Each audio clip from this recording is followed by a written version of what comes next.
Salam damai dan sejahtera untuk kita sekalian dimanapun kita berada. Kiranya Tuhan beserta dengan kita dan menolong kita dalam setiap aktivitas kita dimanapun.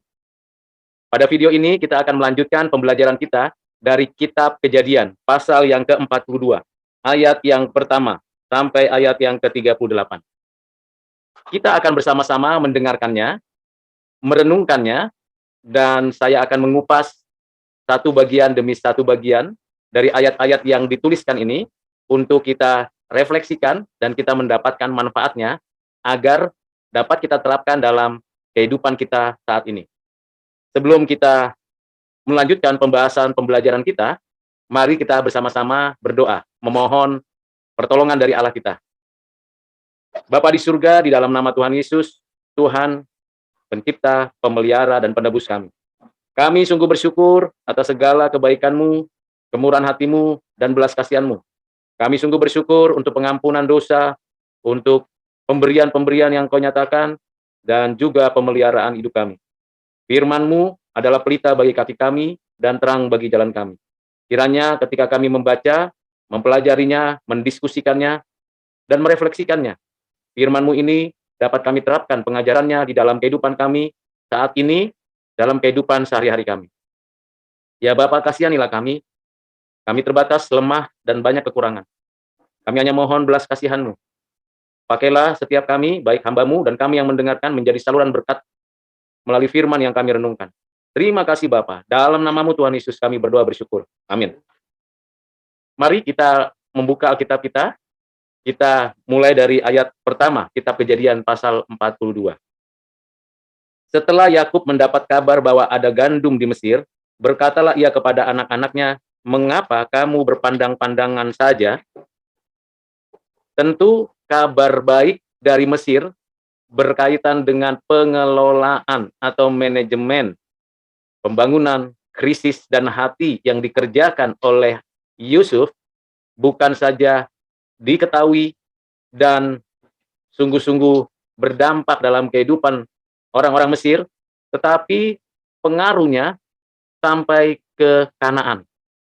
Dan memang di sekitar wilayah Mesir, di daerah Asia Timur kuno waktu itu, terjadi kelaparan.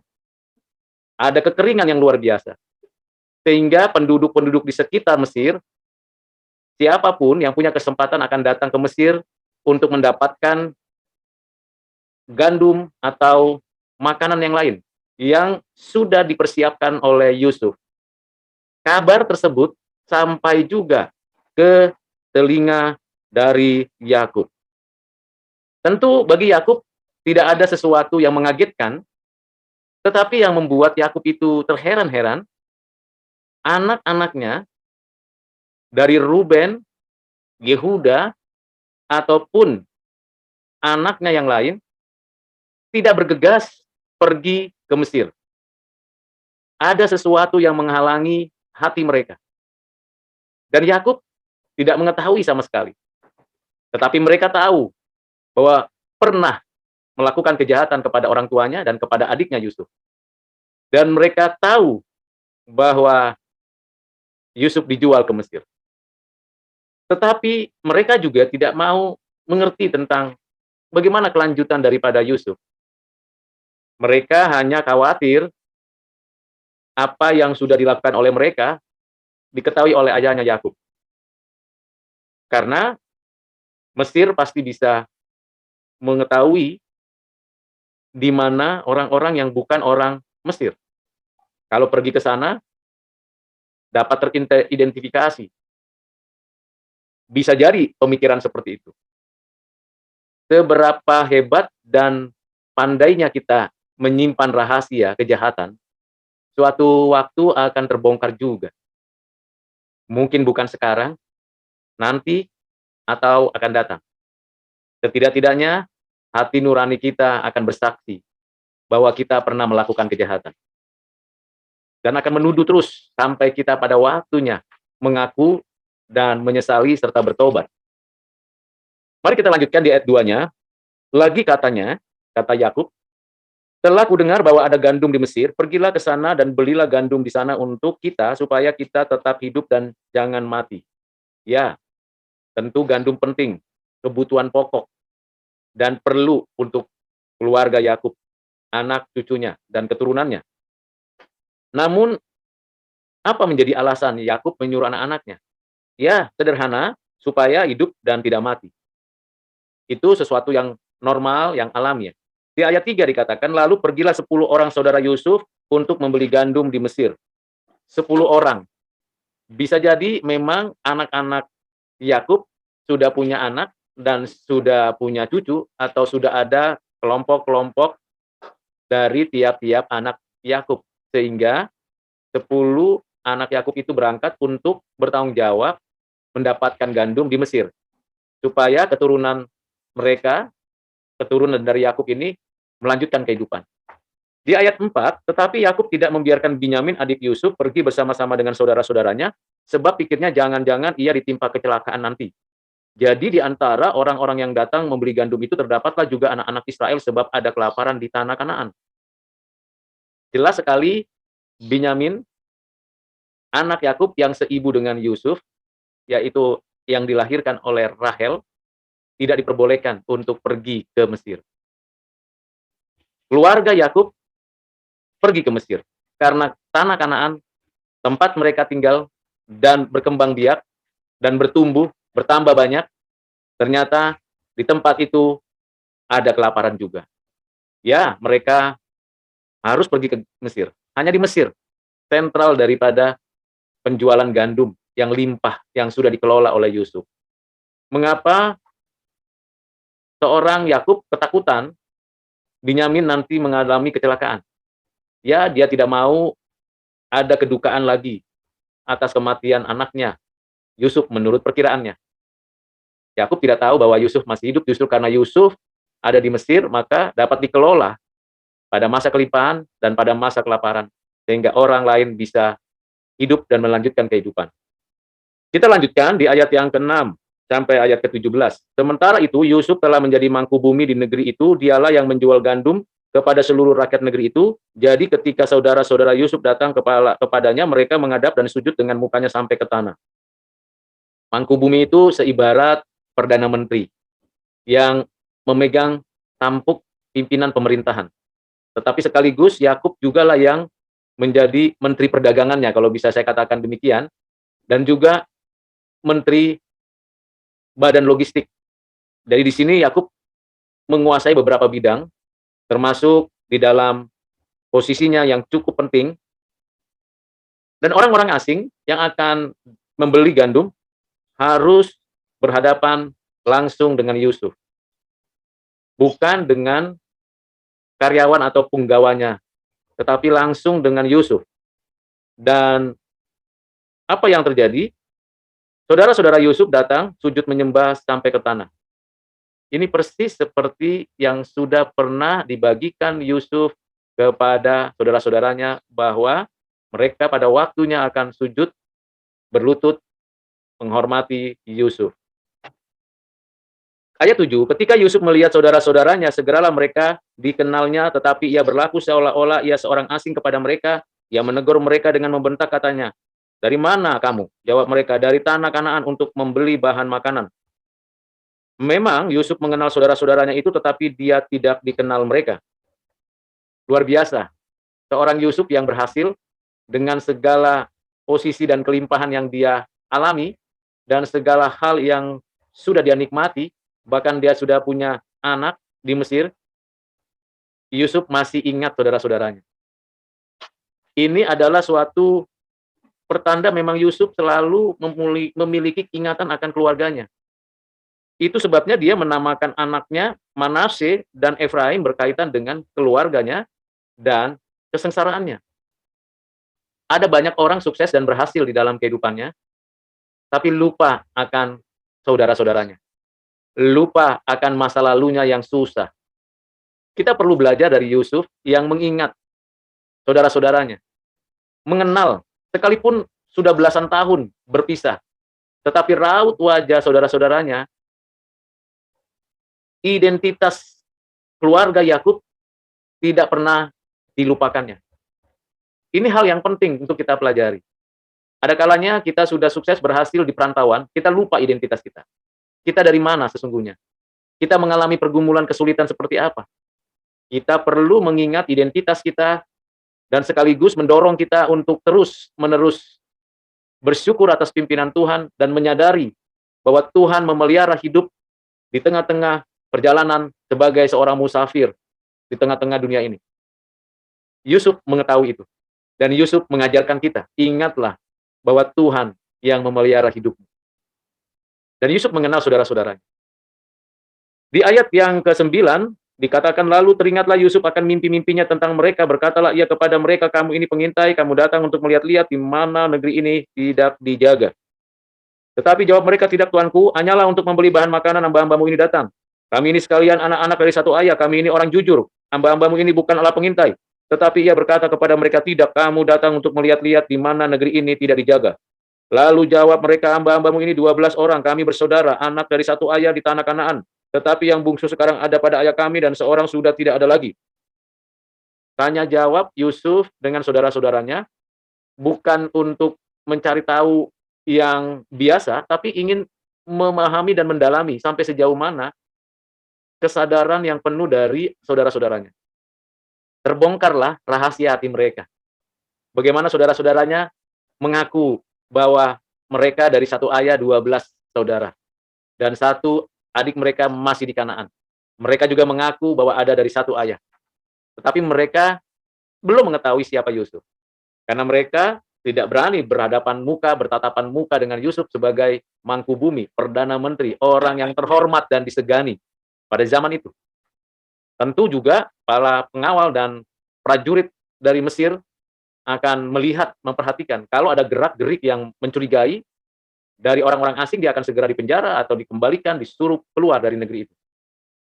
Dan tentu tidak ada yang berani mencoba mengintai dari Mesir, karena Yusuf membangun kota-kota di Mesir dan membangun lumbung-lumbung gandum dan panganan yang lain, tentunya sudah dipersiapkan.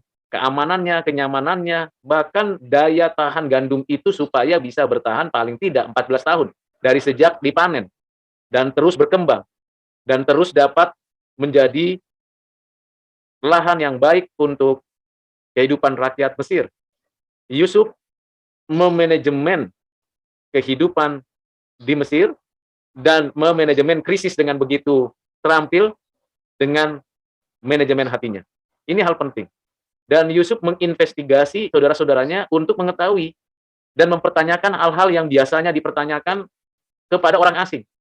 Langsung ada semacam asumsi, kamu pengintai, untuk lihat-lihat. Nah, ini penting. Jadi, dibuat sebuah pertanyaan dan pernyataan yang membuat orang asing akan mengalami ketakutan. Dicurigai kira-kira seperti itu. Kita perlu belajar dari Yusuf dalam hal ini. Jangan terus percaya kepada banyak orang yang nampaknya meminta-minta belas kasihan, tetapi sebenarnya ia adalah seorang pengintai. Ingin cari-cari kelemahan, kekurangan, dan keterbatasan kita untuk segera kita mendapatkan sesuatu yang mungkin menjatuhkan kita. Hati-hati dan waspada untuk hal itu. Yusuf melakukan investigasi untuk kewaspadaan itu. Kan Yusuf tahu saudara-saudaranya licik dan juga melakukan kebohongan dan tega menjual dirinya ke orang asing. Tentu ini adalah sesuatu yang perlu dicurigai. Apa yang dilakukan oleh saudara-saudaranya Yusuf ini. Tapi saudara-saudara Yusuf menyampaikan dengan jujur dan apa adanya. Kita lanjutkan di ayat berikutnya, yaitu ayat yang ke-14. Lalu kata Yusuf kepada mereka, sudahlah, seperti telah kukatakan kepadamu tadi, kamu ini pengintai. Dalam hal ini juga kamu harus diuji demi hidup Firaun. Kamu tidak akan pergi dari sini jika saudaramu yang bungsu itu tidak akan datang kemari. Suruhlah orang daripadamu untuk menjemput adikmu itu, tetapi kamu ini harus tinggal terkurung di sini. Dengan demikian perkaramu dapat diuji apakah benar, dan jika tidak demi hidup Firaun, sungguh-sungguhlah kamu ini pengintai. Dan dimasukkannya mereka bersama-sama ke dalam tahanan 3 hari lamanya. Perlu diuji memang. Kejujuran, perkataan, dan tindakan. Perlu diuji. Jangan cepat percaya kata-kata orang. Jangan cepat yakin bahwa perbuatannya itu benar-benar adalah perbuatan yang tulus. Diuji. Waktu menguji. 3 hari cukup untuk menguji. Karena Yakub sudah punya pengalaman. Seorang mangku bumi yang tentu dia punya pengalaman untuk hal itu. Bapak, Ibu, dan Saudara yang kasih dalam Kristus, kita tahu bahwa menguji itu tidak mudah. Tetapi ada strategi Yusuf itu untuk menguji saudaranya. Pertama, disuruhnya mereka untuk mencari pesuruh, menyuruh Binyamin datang. Yang kedua, mereka ditahan, dijaga, supaya mereka tidak bergerak melakukan pergerakan kemana-mana. Yang ketiga, mereka dibiarkan dalam waktu 3 hari. Tentu ini adalah sebuah cara untuk menguji ketulusan hati. Tidak semua orang punya kewenangan itu dan Yusuf punya kewenangan itu. Kita dapat menerapkan itu dengan waktu. Jadi kalau mau lihat kejujuran dan ketulusan seseorang dalam hidup kita mesti uji dengan waktu. Dan jangan terburu-buru mengambil kesimpulan bahwa ini orang baik, ini pasti orang yang suka menolong dan memberikan. Hati-hati. Ujilah segala sesuatu. Karena kita tahu dan kita sadar bahwa kita sendiri orang berdosa, punya kelemahan, punya kekurangan. Juga orang lain seperti itu. Mari kita lanjutkan. Pada ayat 18 dikatakan, pada hari yang ketiga berkatalah Yusuf kepada mereka, buatlah begini, maka kamu akan tetap hidup. Aku takut akan Allah. Jika kamu orang jujur, biarkanlah dari kamu bersaudara tinggal seorang terkurung dalam rumah tahanan, tetapi pergilah kamu, bawalah gandum untuk meredakan lapar seisi rumahmu. Tetapi saudaramu yang bungsu itu, haruslah kamu bawa kepadaku supaya perkataanmu itu ternyata benar dan kamu jangan mati. Demikianlah diperbuat mereka terhadap mereka. Bapak Ibu Saudara, ujian itu ada akhirnya. Jadi nggak selamanya terus menguji, ada akhirnya, ada tujuannya. Tujuannya itu membawa orang datang kembali untuk berkata yang benar. Lalu dibangunlah sebuah strategi. Baik, tinggalkan satu orang di sini, atau beberapa orang, lalu kemudian pergi, bawa gandum, supaya keluargamu tidak kelaparan. Ini kan hal yang penting. Ada yang perlu diperhatikan dan ada yang perlu diuji. Yusuf mementingkan kehidupan daripada keluarga ini, saudara-saudaranya, dan ayahnya tentunya. Dan adiknya Binyamin. Karena itu yang paling penting dan paling prioritas. Bagaimana mungkin ia mengurusi ketersediaan pangan bagi penduduk Mesir, bagi bangsa-bangsa lain, bagi orang asing yang datang ke Mesir, tapi ia tidak memperhatikan keluarganya. Itu tidak mungkin. Itu tidak ada di dalam pikirannya Yusuf. Yusuf hatinya terus terpaut dengan keluarganya. Baik ayahnya Yakub maupun saudara-saudaranya. Apapun yang diperlakukan saudara-saudaranya, Yusuf tetap mengasihi saudara-saudaranya. Itu sebabnya prioritas utamanya di dalam hal itu adalah bagaimana solusi dari problem kelaparan itu. Bawa gandum, tapi ada yang mewakili di sini, dan nanti bawa kembali adiknya. Maka apa yang terjadi di sini dijelaskan di ayat yang berikutnya, ayat 21. Mereka berkata seorang kepada yang lain, betul-betullah kita menanggung akibat dosa kita terhadap adik kita itu. Bukankah kita melihat bagaimana sesak hatinya ketika ia memohon belas kasihan kepada kita, tetapi kita tidak mendengarkan permohonannya. Itulah sebabnya kesesakan ini menimpa kita. Apa yang ditabur dituai. Apa yang kita kerjakan di masa lalu itu tidak berhenti hanya di masa lalu. Ada kelanjutannya di masa kini. Bisa jadi Bapak Ibu Saudara, saya dan kita sekalian, yang mungkin mengalami kesulitan, kesusahan, kesesakan hati, itu adalah hasil dari apa yang kita kerjakan di masa lalu. Bertobatlah. Saya pun bertobat. Bapak Ibu Saudara juga bertobat. Kalau Tuhan menunjukkan kesalahan kita, akuilah. Dan menyesalilah. Lalu bertobat. Saudara-saudara Yusuf menyadari ini. Padahal sudah belasan tahun. Tetapi dosa tetap adalah dosa yang tidak bisa dihapuskan begitu saja kalau kita tidak sungguh-sungguh mengakuinya dengan jujur di hadapan Tuhan dan di hadapan orang yang kita celakai. Karena itu, Bapak, Ibu, dan Saudara, mari kita lakukan di konteks kehidupan kita saat ini. Tidak perlu di depan publik, tidak perlu di depan banyak orang, di hadapan Tuhan, dan di hadapan orang yang kita celakai. Kita harus jujur dalam menjalankan kehidupan ini. Lalu ayat 22 sampai ayat yang ke-25 dikatakan, lalu Ruben menjawab mereka, bukankah dahulu kukatakan kepadamu, janganlah kami berbuat dosa terhadap anak itu, tapi kamu tidak mendengarkan perkataanku, sekarang darahnya dituntut daripada kita. Tetapi mereka tidak tahu bahwa Yusuf mengerti perkataan mereka, sebab mereka memakai seorang juru bahasa. Maka Yusuf mengundurkan diri dari mereka lalu menangis. Kemudian ia kembali kepada mereka dan berkata-kata dengan mereka. Ia mengambil Simeon dari antara mereka lalu disuruh dibelenggu di depan mata mereka. Sesudah itu Yusuf memerintahkan bahwa tempat gandum mereka akan diisi dengan gandum dan bahwa uang mereka masing-masing akan dikembalikan ke dalam karungnya serta bekal mereka di jalan akan diberikan kepada mereka. Demikianlah telah dilakukan orang kepada mereka itu. Ya, Yusuf mengetahui apa yang dipikirkan oleh saudara-saudaranya, yang dipercakapkan, yang diperbincangkan oleh saudara-saudaranya. Ya, Yusuf tahu bahasa Ibrani atau bahasa keluarganya. Yusuf tidak melupakan identitasnya. Dan Yusuf juga mengatur bagaimana akhirnya karung-karung kosong itu dibawa kembali dengan isi, tapi juga berikut uang. Dan ini adalah sebuah pengaturan untuk menguji yang kedua. Menguji yang kedua sampai sejauh mana kejujurannya itu terjadi. Jadi bukan hanya sekedar sampai pengakuan, penyesalan, pertobatan, ada ujian yang kedua. Ayat 26 sampai 28. Sesudah itu mereka pun memuat gandum itu ke atas keledai, mereka lalu berangkat dari situ. Ketika seorang membuka karungnya untuk memberi makanan keledainya di tempat bermalam, dilihatnya lah uangnya ada dalam mulut karungnya, katanya kepada saudara-saudaranya, "Uangku dikembalikan, lihat ada dalam karungku." Lalu hati mereka menjadi tawar dan mereka berpandang-pandangan dengan gemetar serta berkata, "Apakah juga yang diperbuat Allah terhadap kita?" Mengapa Yusuf memperlakukan ya saudaranya seperti itu? Itu bukan balas dendam. Yusuf adalah orang yang takut akan Allah. Yusuf mementingkan kehidupan daripada saudara-saudaranya. Mengapa? Karena Yusuf ingin menguji sampai sejauh mana ketulusan dan kejujuran hati saudara-saudaranya. Bukan balas dendam. Bukan dengan sikap kebencian, tidak. Dan Ruben sudah pernah memberikan suatu saran, janganlah dibunuh, janganlah diperlakukan adik kita Yusuf itu seperti itu. Tapi tidak digubris. Dan Yusuf mengetahui itu, menyadari itu. Akhirnya kakaknya Simeon ditahan, ditarik untuk mempertanggungjawabkan atau menjadi jaminan. Ketika mereka sadar bahwa ternyata Yusuf bukan hanya memberi gandum tetapi mengembalikan uang, ini menjadi sangat menakutkan bagi mereka. Benar-benar menakutkan, berarti tidak mungkin datang kembali lagi ke rumah ayahnya. Akan dihukum, akan mengalami suatu pemenjaraan yang panjang karena melakukan kejahatan. Mari kita lihat apa yang terjadi. Ayat 29, ketika mereka sampai ke Yakub, kepada Yakub ayah mereka di tanah Kanaan, mereka menceritakan segala sesuatu yang dialaminya, katanya, orang itu, yakni yang menjadi tuan atas negeri itu, telah menegur kami dengan membentak dan memperlakukan kami sebagai pengintai negeri itu. Tetapi kata kami kepadanya, kami orang jujur, kami bukan pengintai, kami 12 orang bersaudara, anak-anak ayah kami, seorang sudah tidak ada lagi, dan yang bungsu ada sekarang pada ayah kami di tanah Kanaan. Lalu kata orang itu, yakni yang menjadi tuan atas negeri itu kepada kami, dari hal ini aku akan tahu apakah kamu orang jujur dari kamu saudara-saudara bersaudara. Haruslah kamu tinggalkan seorang padaku, kemudian bawalah gandum untuk meredakan lapar seisi rumahmu, dan pergilah, lalu bawalah kepadaku saudaramu yang bungsu itu, maka aku akan tahu bahwa kamu bukan pengintai, tetapi orang jujur, dan aku akan mengembalikan saudaramu itu kepadamu, dan bolehlah kamu menjalani negeri ini dengan bebas. Kembali saudara-saudaranya menceritakan apa yang mereka alami. Kali ini jujur, kali ini apa adanya. Mereka menceritakan apa adanya.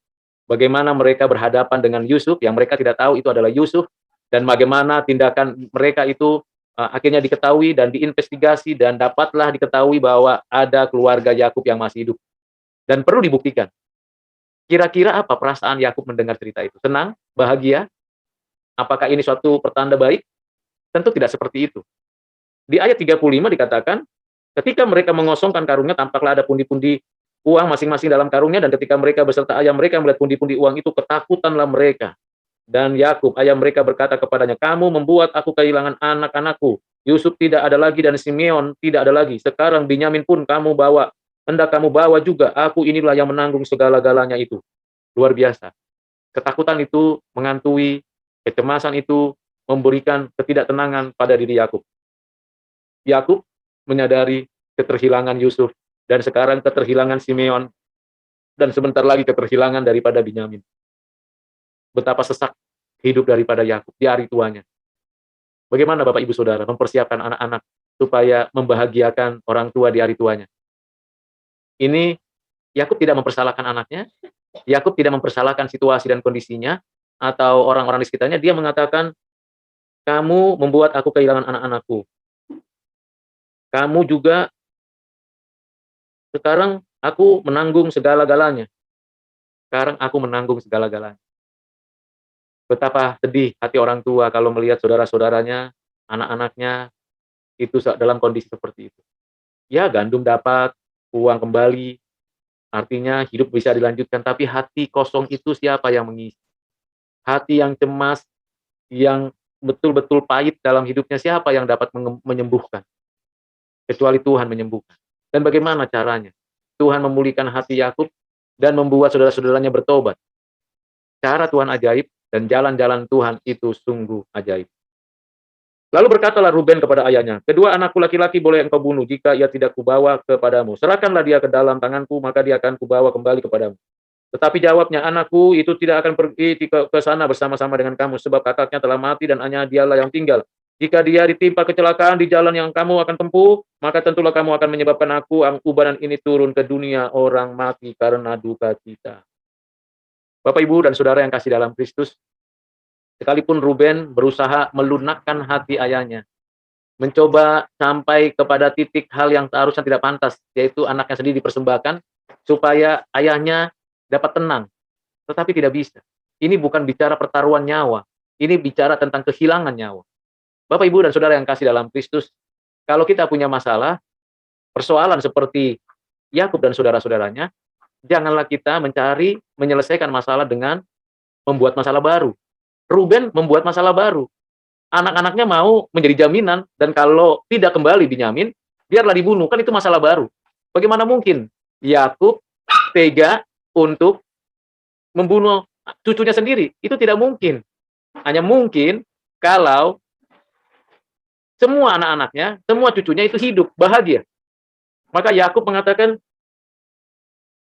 kamu akan menyebabkan aku yang ubaran ini turun ke dunia orang mati karena duka cita. Mati karena duka cita, kan menakutkan. Ada orang mati dalam sukacita, ini mati karena duka cita. Mengapa? Kesusahan, keterhilangan, dan semua hal yang mungkin diharapkan ternyata tidak terjadi. Bapak, Ibu, dan Saudara, di pasal 42 ini betul-betul ayat-ayat yang memberikan kepada kita gambaran bagaimana perjalanan hidup dari keluarga, keturunan, anak cucu daripada Yakub. Dan Yusuf menguji begitu tidak mudah bagi Yakub dan saudara-saudaranya. Dan dari sini kita belajar yang pertama, prioritaskan yang harus diprioritaskan. Orang yang takut akan Tuhan, prioritas yang utama adalah memberikan kelanjutan kehidupan dari orang lain, seperti yang dilakukan Yusuf. Yang kedua, pengakuan penyesalan akan dosa dan tidak mau mengulangi, sehingga dengan hidup jujur, itu perlu kita lakukan. Yang ketiga, jangan cari jalan pintas untuk menyelesaikan problem yang begitu rumit. Tetaplah bersandar kepada Tuhan yang akan memberikan jalan keluar yang terbaik. Jangan ikuti jalan Ruben, walaupun Ruben dengan tulus melakukannya. Karena belum tentu cucu-cucu Yakub itu bisa menerima. Yang terakhir, kalau kita kembali kepada Tuhan, meninggal dunia, meninggallah dengan sukacita, tanpa beban, tanpa kecemasan, tanpa suatu kepahitan hidup. Marilah Bapak Ibu Saudara, bagi Bapak Ibu Saudara yang ingin melanjutkan pembacaan perenungan firman Tuhan, pada video selanjutnya silakan bagikan video ini, bagikan pembelajaran ini kepada yang lain, dan renungkan bersama. Kalau ada hal yang perlu digumulkan lagi, dipelajari lagi, silakan. Karena firman Tuhan yang kita baca, kita dengarkan, dan kita sama-sama renungkan, begitu limpah dan begitu luar biasa isinya.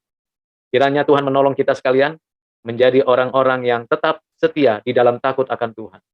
Tuhan memberkati kita. Mari kita berdoa. Bapak, terima kasih untuk pengajaran dari firman-Mu, untuk kisah Yusuf dan saudara-saudaranya yang datang ke Mesir untuk menyelesaikan persoalan kelaparan. Mungkin di antara kami yang mendengar, kami punya pengalaman yang sama seperti Yusuf dan saudara-saudaranya. Ajar kami mengandalkan Tuhan dan ajar kami berharap dengan cara yang Tuhan kehendaki. Dan biarlah kami mengakui segala kesalahan di masa lalu kami, dan dengan menyesal kami mau bertobat dan kembali kepadamu. Ya Tuhan, kasihanilah kami, agar di akhir hidup kami kembali kepadamu nantinya dengan penuh sukacita. Terima kasih Bapa, dalam namamu Tuhan Yesus kami berdoa dan mengucap syukur. Amin.